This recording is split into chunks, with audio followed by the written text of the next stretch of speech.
No mai haere mai. Welcome to 3 News. World leaders have gathered in Kyiv on the 3rd anniversary of Russia's invasion with a message of unwavering support for President Zelensky and a condemnation of Vladimir Putin. Their commitments, though, were overshadowed by the absence of Donald Trump, whose support for Russia and false claims about Ukraine have fundamentally changed the direction of the war. But Trump went a step too far today for France's Emmanuel Macron, who publicly corrected the US president inside the Oval Office.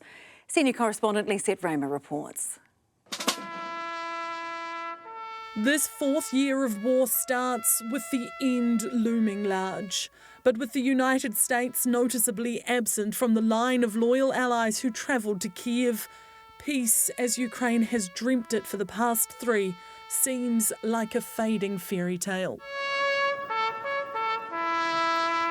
Even beyond the borders of war-torn Ukraine, solidarity glistened proudly in blue and gold, while at the White House support is dwindling by the hour. The French president visiting Washington on a peace mission that started with the now customary handshake tug of war, but warm words.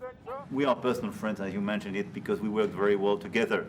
And I think the US and France always stand on the same side, the right side. But this friendship is frayed. And as Trump opened his book of alternative facts and started claiming to have given billions in free aid to Ukraine, while Europe had only offered a loan, Macron had to set the record straight. Just so you understand, Europe is loaning the money to Ukraine. They get their money back.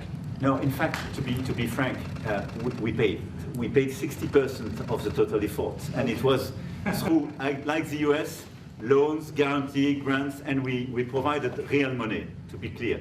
We have 230 billion frozen assets in Europe, Russian assets, but this is not as a collateral of a loan, because this is not our belonging. So they are frozen. If at the end of the day, in the negotiation we will have with Russia, they're ready to give it to us, super. It will be loan at the end of the day, and Russia would have paid for that. If you believe that, it's okay with me.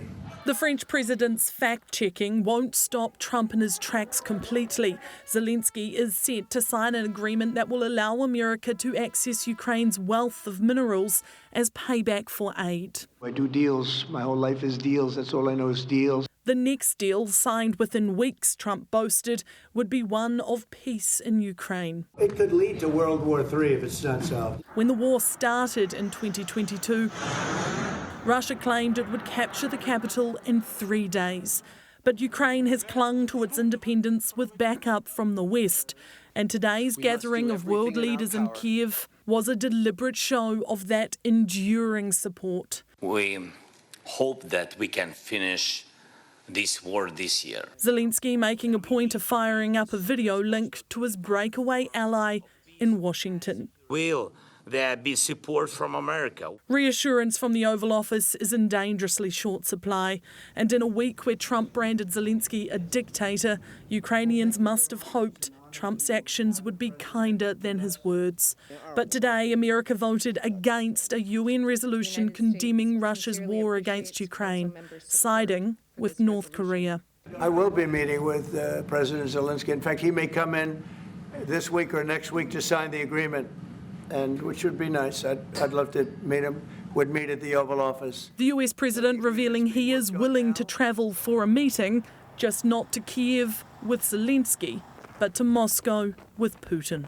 Sure, I would go there, sure. And he'd come here, too. The Russian leader was today busy hosting the leader of Russia's Muslims and claiming he hadn't even discussed ending the war in detail with Trump, punctuating his point by sending a wave of drones and missiles to Ukraine.